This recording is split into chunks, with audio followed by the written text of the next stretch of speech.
Hello and welcome to my channel. My name is Ivor Kovac, and this is my personal channel where I talk mainly about entertainment and mythology and give my thoughts on it. And what I want to do today is talk about Snow White. And I'm doing this at a time shortly after Disney has released its latest movie with that title.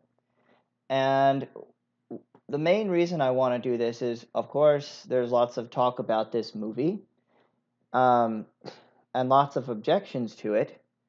And one objection that I hear over and over again is that this movie is awful because it is deviating grossly from the original, or it's making a mockery of the original. But what most people who say that, what their idea of the original is the 1930s movie that Disney made with the same title, and they keep that as the original.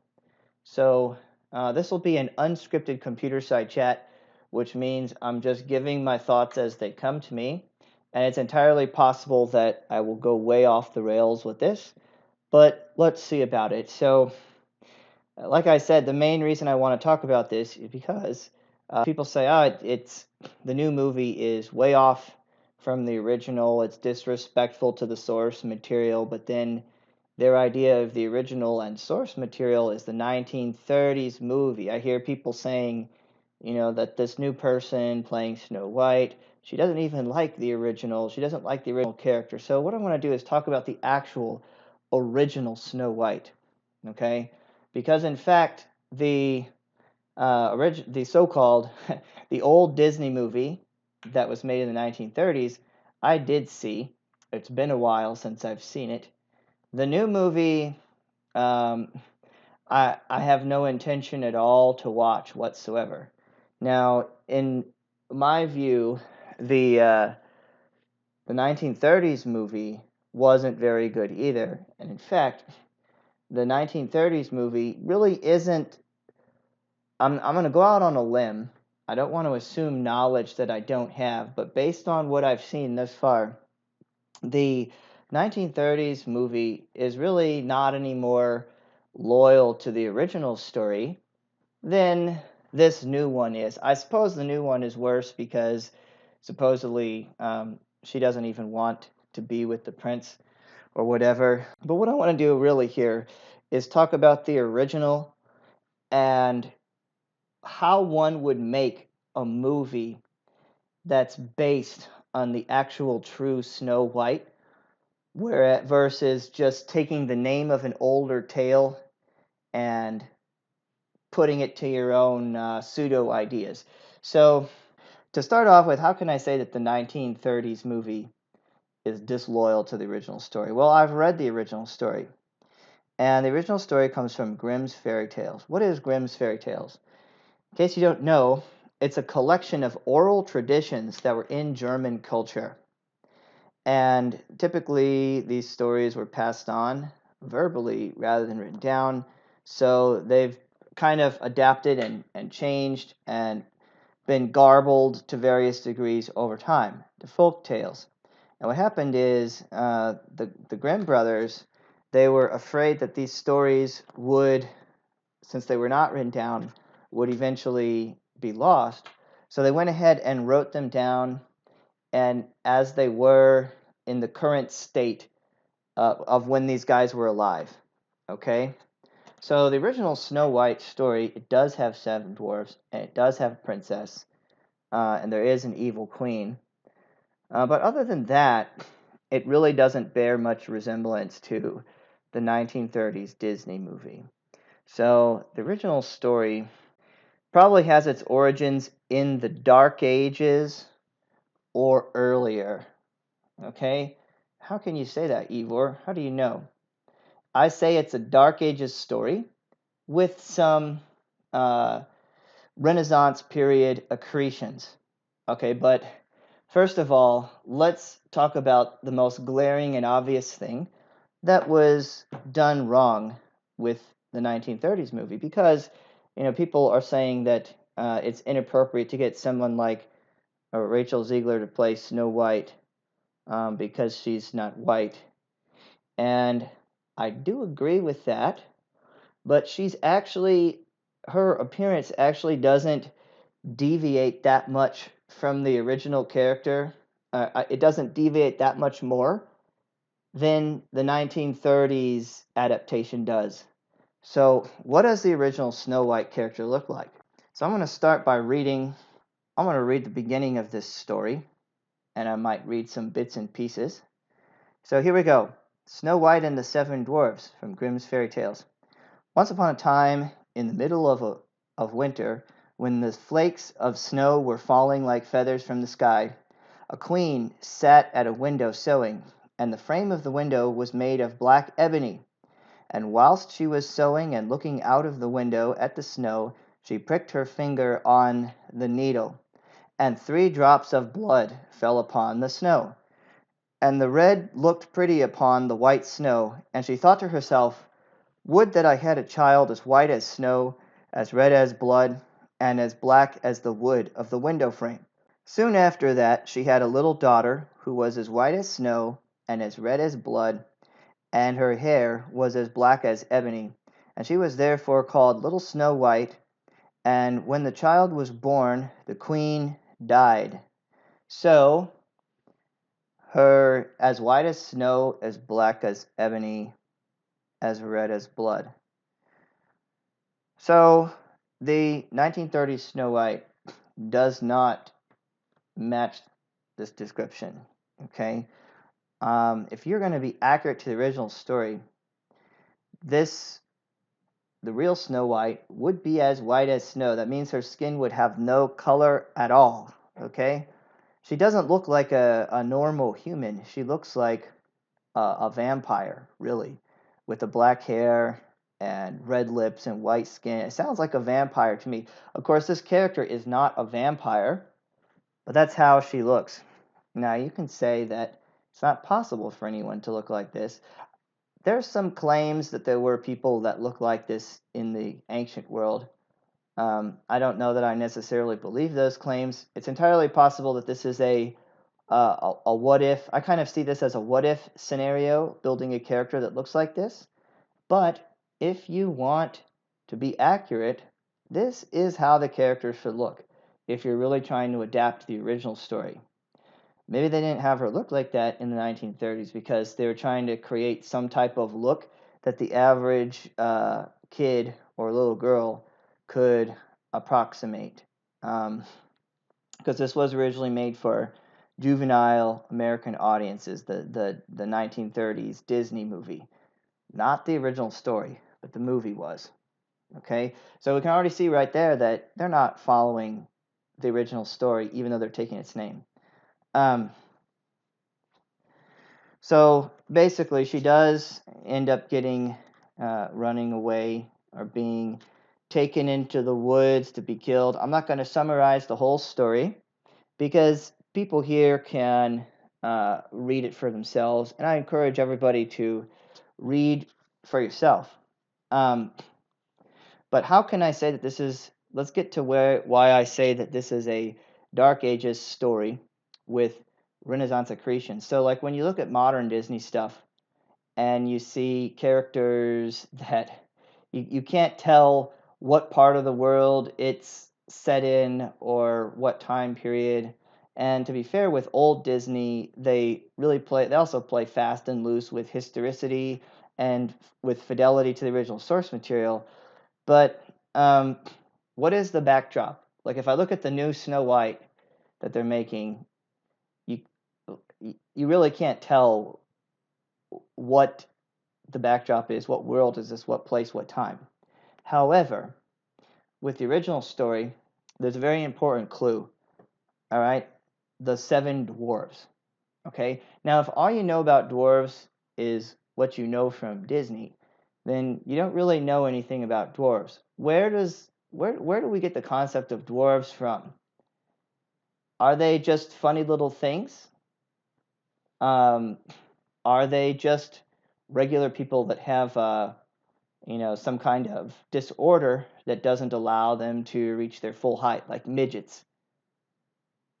Okay, The answer is no to all of that. Dwarves come from the very ancient Germanic mythology, the original religion of the Vikings, the Lombards, the Saxons, the Anglo-Saxons, the Goths, the Visigoths, the Ostrogoths, and other groups that I forget the names of off the top of my head. But this was their religion, and the cosmology that these people had was the world tree of Yggdrasil, and the world of humans was called Midgard. And the idea is that all of the different worlds were home to one or more sentient species. Okay? And Midgard was in the center. All right? But then there was another world, and each of the worlds hung on the tree of Yggdrasil.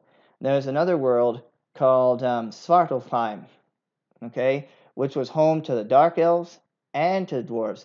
Now, in the oldest texts, there's some confusion and lack of clarity that maybe the dwarves and dark elves refer to the same being, same species. Okay, could be that they refer to different species. Could be that it's the same mythological species. Um, I mean, I could investigate that and maybe do a topic on that for my history channel if anybody cares, if anybody's interested. But the point is, this belief in dwarves, they're not just short humans, they're not funny creatures, they're not gnomes. They're the ancient species of craftsmen from the old Germanic religion who could build better and finer works than the gods, which were the Aesir and Vanir, and better than any human craftsman, according to mythology. They usually lived underground. They originated from the world of Svartalfheim, and the portion of it they lived in is called Nidavellir. If anybody's a Marvel fan, Marvel's done some adaptations of these stories. Of course, Marvel takes all kinds of liberties, but that's going to give you a better look at the dwarves, even though that's also a kind of a silly pop culture inaccurate thing. It's going to give you a better look at dwarves than Disney stories, okay? But these are the craftsmen of of the entire universe, the best craftsmen, better than everyone else, lovers of gold and wealth, living underground, um, sticking to their word, right? If they gave their word, they would usually try to keep it. So even after Europe became Christian, and they stopped believing in the old gods, they still kind of kept dwarves in some of the stories. However, the backdrop for Snow White is the world tree of Yggdrasil. It's the old Germanic religion. Okay? So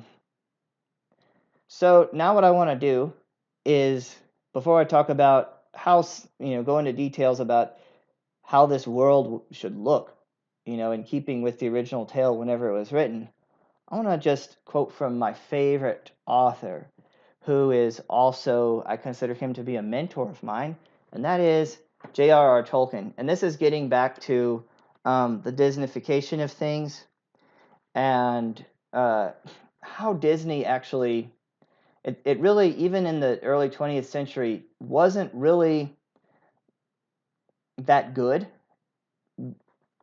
or that original. And a lot of the stuff they took, like the Cinderella, Snow White, Sleeping Beauty, Little Mermaid, most of this stuff is just dumbed down and kidified, if that's a word, versions of older stories, simplified, changed, twisted in various ways. So a lot of people, they don't know anything about the original sources of mythology that these stories come from. But what I want to read first is something from Tolkien. This actually comes from this is a quote from J.R.R. Tolkien, but it comes from the biography that was written of his life by Humphrey Carpenter.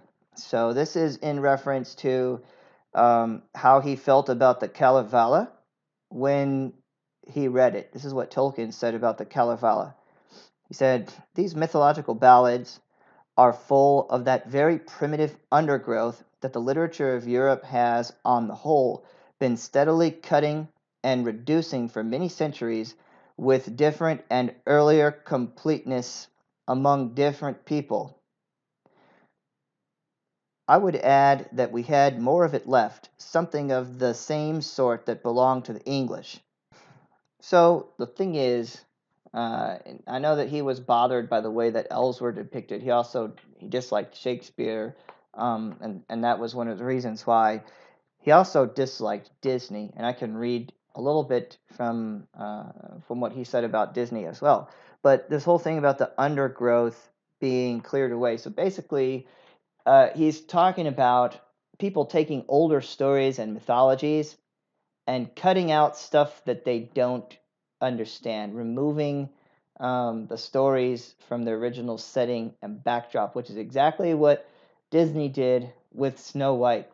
And, I wouldn't be surprised if most of the people in today, I'll say, at least in the United States, probably really think that dwarves are just something that Disney invented, or something just like midgets, basically. So dwarves are not invented by Disney. They were not invented by midgets.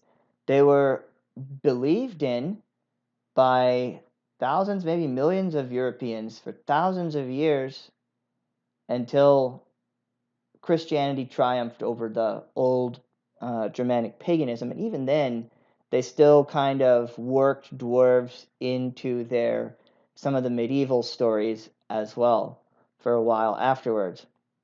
So, what are dwarves? Of course, the modern atheist people would just say it's all fake, it's all made up stories around the campfire, just like all religions. Okay, but you're living thousands of years after these people. You don't know what it was that they saw. So, I'm going to give you my theory on what the dwarves were. Who is it?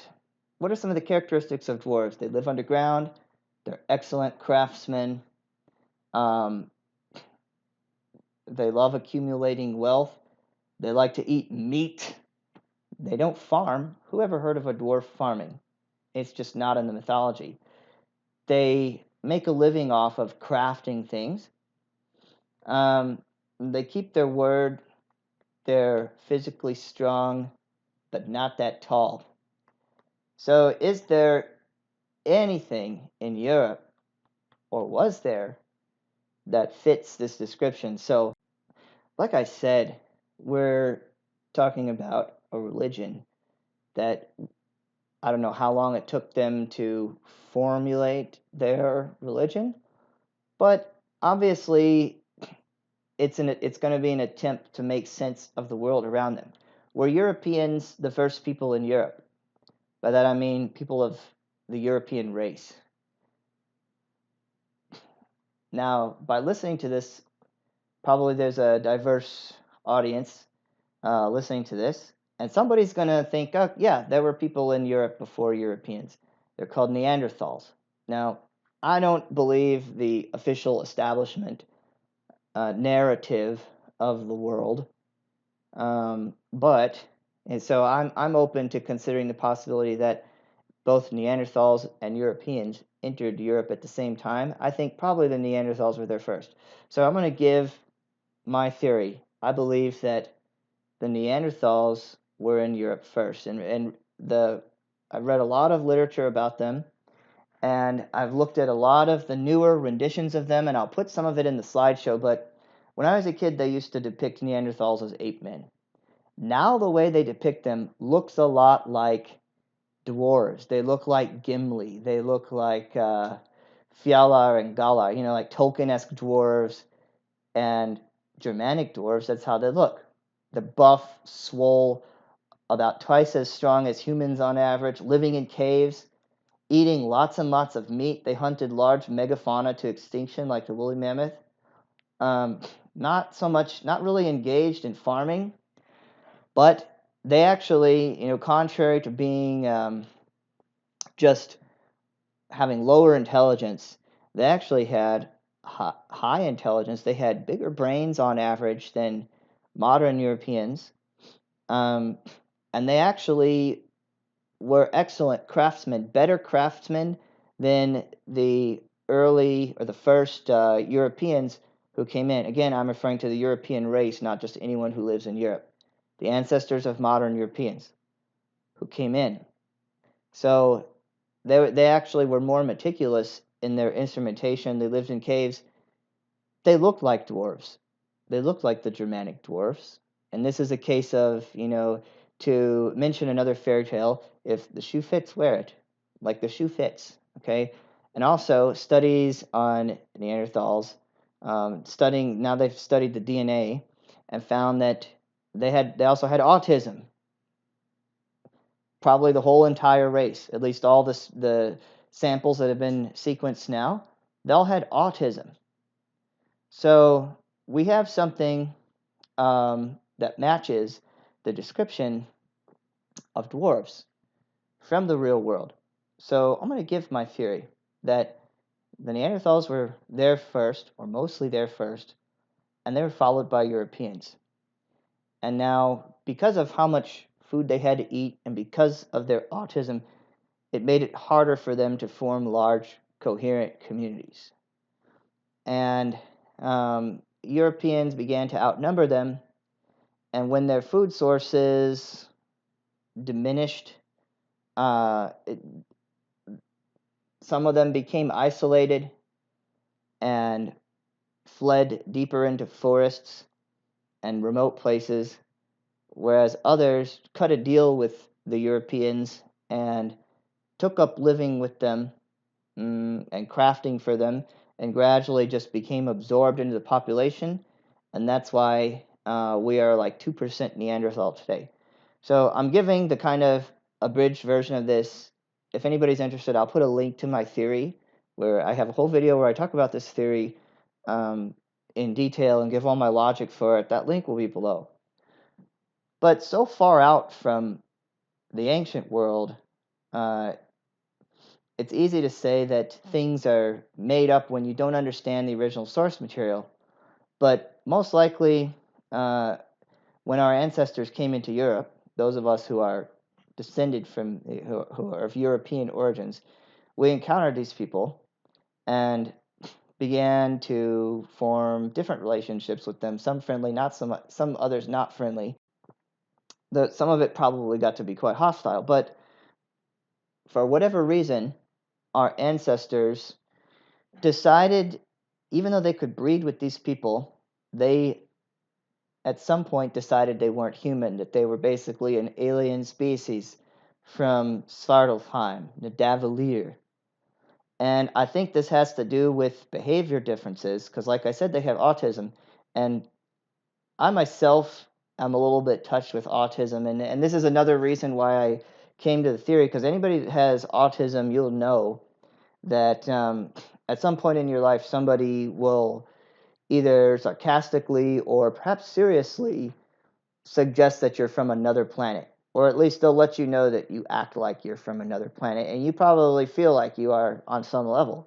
Like between people with autism and neurotypicals, even when you communicate and have the same language, even when you have the same language, you don't really have the same language because the way that speech is used is a bit different. So let's get back to it. So that's my theory, is that because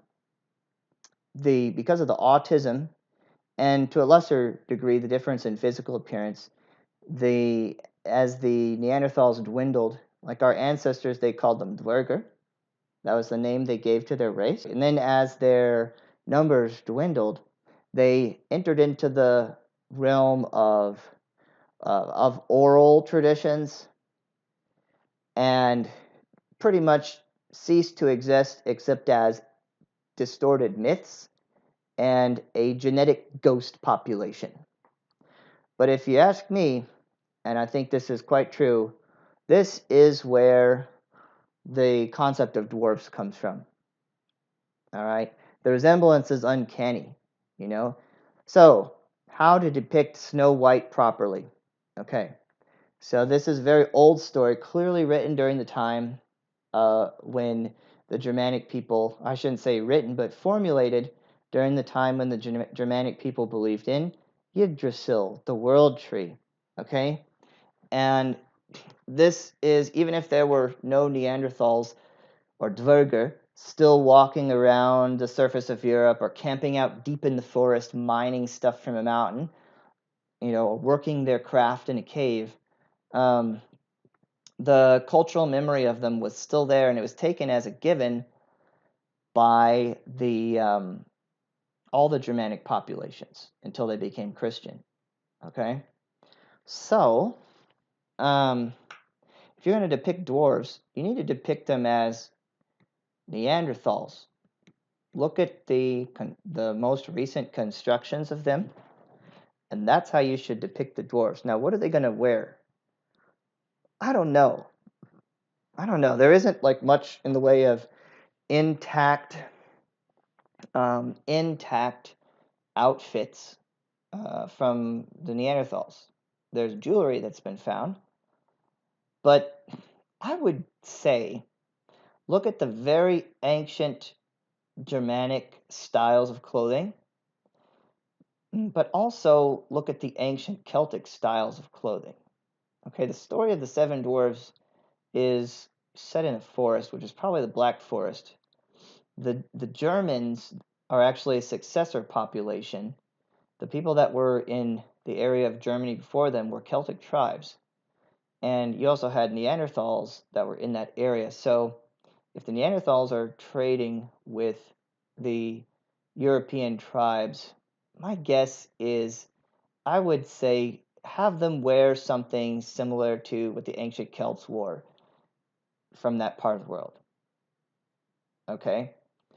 And Snow White and her people, at the very latest, should be dressed as Dark Ages Germanic tribes. Now, for women, you would see a lot of time this big, huge, round, buckle-looking thing in the front that could be like bigger around than your head. And the wealthier the woman, the more jewels would be embedded in this big round disc. And I'll put some images into the slideshow and also some concept art, because I did do some concept art of Snow White with one of the dwarves, Dwerger, and of Snow White in her crystalline casket, where the prince is begging the dwarves to be able to take possession of her body, based on the original story. And I also carved her name into the surface of the casket. So, what is the Renaissance accretion? Well, now that I'm looking at the story again, I'm not even sure that there is a Renaissance accretion, but I think it's this right here, which sounds like it could be describing a corset. So it says here, little Snow White looked out the window and called out, "Good day, my good woman, what have you to sell?" "Good things, pretty things," she answered, "stay laces of all colors."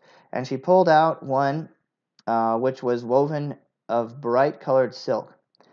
"I may let the worthy old woman in," thought Snow White, and she unbolted the door and brought in the pretty laces. "Child," said the woman, "what a fright you look! Come, I will lace you properly for once." Snow White had no suspicion, but stood before her and let herself be laced with the new laces. But the old woman laced so quickly and so tightly that Snow White lost her breath and fell down as if dead. So basically, I think that this is a late medieval period fashion. Stay laced. It sounds kind of like a corset. I'll put in the slideshow what exactly this is, but this is not a Dark Ages, early Dark Age or earlier Germanic fashion. I believe this is a Renaissance or High Middle Ages accretion, because, like I said, the stories were not even written down until the 1800s, so they weren't really in a set form. They weren't really set in stone, so to speak, until that time. They're still subject to change. But the presence of dwarves and the use of magic and charms indicates a pre-Christian culture. Like I said, dwarves are part of Yggdrasil. Of course, originally it was based on the ancient the ancient experiences that our ancestors had with Neanderthals. But this is an ancient story. So at the very latest, I'll put some concept art in there for Snow White and dwarves. But this is how she should be looking. So the way they make her look in Disney, the original Disney story, is totally wrong. Totally wrong. That's like a late Renaissance type dress. Her physical appearance is wrong. Everything is wrong. Just completely wrong in that movie. And the new Snow White movie looks even worse. Of course, the old Snow White movie, the people that set out to make it, they didn't really understand the ancient mythology, and they didn't try to capture it. They wanted to get something that looked silly and kiddish for kids. So there was no regard paid to the source material being consistent with the source material, or understanding the original backdrop of the original story, which is the mythology of Yggdrasil. So if you're going to do this right, have Snow White and the prince wearing like Dark Ages Germanic period fashion or earlier. Snow White should have no color in her skin. She should be white as snow with red lips and hair, naturally without makeup. Now, if you get an actor to play this person, obviously you need someone with Nordic features, not somebody of Amerindian ancestry. But even then, you're still going to have to, either with makeup or digital editing, make her look like the character. Now, just for the sake of amusement, and of course the dwarves, they need to look like, I would say, make them look, for facial features and the physique, make them look like Neanderthals, because that's what the original legend was based off of. Okay, and so while I say that the dwarves were Neanderthals, is it possible that there could have been people in the ancient world that actually were as white as snow? Well, you can find some mentions of it. Now, one thing I found, I don't remember how I found this, but there used to be a population of people called the Sogdians that lived in the far east. I think the area that they live in today it would have been in, I think it's Uzbekistan. Samarkand was one of their biggest cities. And some of them also lived and worked in the area that today we would call China. Now, these people were on the far eastern edge of the ancient Indo-European expansion. And the Sogdians were depicted by the Chinese as having actual white skin, colorless. Is that how they looked in real life? I don't know. I think probably not, but I'm not sure I can rule out the possibility that they might have actually looked that way. I think probably not, but I can't 100% be sure. At any rate, the existence of people that looked like this was on somebody's mind, was on a few people's mind in the ancient world. So this is the kind of Snow White movie I'd like to see. Follow the original story, and follow the original descriptions. Get the costumes right, get the setting right, and just make it look good. And that's all I have to say about that. If you listen to this whole thing, thanks for listening. Hopefully you found this interesting and useful. And either way, do leave me a comment. And thanks for listening.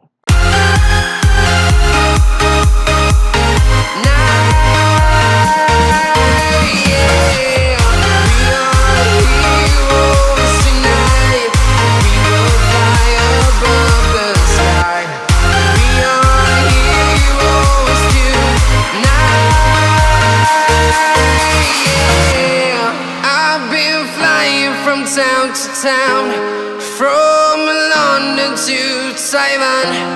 I've been all around the globe trying to protect your soul.